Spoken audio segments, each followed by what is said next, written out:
Good morning সবাইকে from Bakkhali. সুন্দর এক সকাল। এখানে জল অনেক দূরে, বাট এখানে অসাধারণ এই সাদার মরুভূমিতে, বলতে পারে সাদা মরুভূমিতে দাঁড়িয়ে অসাধারণ লাগছে। সানরাইজ অবশেষে বকখালির বিচে দেখা পেলাম, সমুদ্র সৈকতে। এখন দেখাতে চলেছি আপনাদেরকে আরও বেশ 5 প্লেসেস। এটা তো 1 নম্বর প্লেস রয়েছে বকখালির মেন সি বিচ এটা। অ্যান্ড জল বুঝতেই পাচ্ছেন কতটা দূরে, ওখান থেকে হেঁটে এখানে আসতে হচ্ছে। বাট এখানে কিন্তু এক আলাদাই শান্তি, নীল জল আর ঢেউ তো আছে। এখন আস্তে আস্তে জোয়ার আসছে, তো এটা একটা টাইমিং আছে।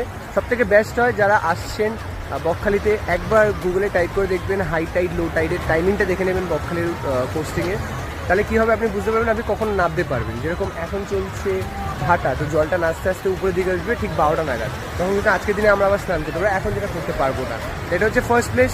সেকেন্ড প্লেস প্রথম গন্তব্যস্থল ছিল ইকো পার্ক, যেটা বাচ্চার ফ্যামিলির জন্য বেস্ট, মাত্র 20 টাকা এন্ট্রি। তার পাশে দেখতে পারবে তোমরা ফ্রেশারগঞ্জ, যেখানে গিয়ে দেখতে পারবে ফ্রেশারগঞ্জে কিছু অবশিষ্ট শুটকি মাছের আড়ত আর অনেক কিছু। থার্ড স্পট হিসেবে তোমরা চুজ করে নিতে পারো বেনফিশারিতে, যেখানে কি তোমরা লাইভ ফিশিং দেখতে পারো, যার টিকিট মাত্র 30 টাকা করে নেবে। তারপরে তোমরা ওখান থেকে যদি জম্মু আইল্যান্ড যেতে চাও তাহলে 150 টাকা করে তোমরা বোট বুকিং করে যেতে পারো, যেটা আমরা নিয়েছিলাম।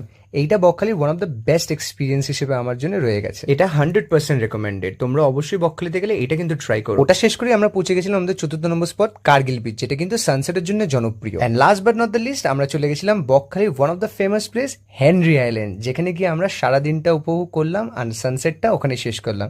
এইভাবে আমাদের পার্ট 2টা শেষ হলো। তোমাদের যদি জানতে ইচ্ছা হয় আমরা কত টাকা এটা খুললাম, ভিডিওর এন্ডে আমাদের টোটো ভাইয়ের নাম্বার দেওয়া আছে, অবশ্যই কিন্তু তাকে কন্ট্যাক্ট করতে পারো। 400 থেকে 500 টাকার মধ্যে তোমাদের পুরো প্যাকেজটা ঘুরিয়ে দেবে। আর এটাই আমাদের বকখালি ট্রিপ। আশা করছি তোমাদের ভিডিওটা ভালো লেগেছে। ভিডিওটা ভালো লেগে থাকলে অবশ্যই লাইক, শেয়ার অ্যান্ড ফলো করতে ভুলো না। চলো আজকের জন্য টাটা, দেখা হচ্ছে নতুন জায়গায় নতুন ব্লগ নিয়ে।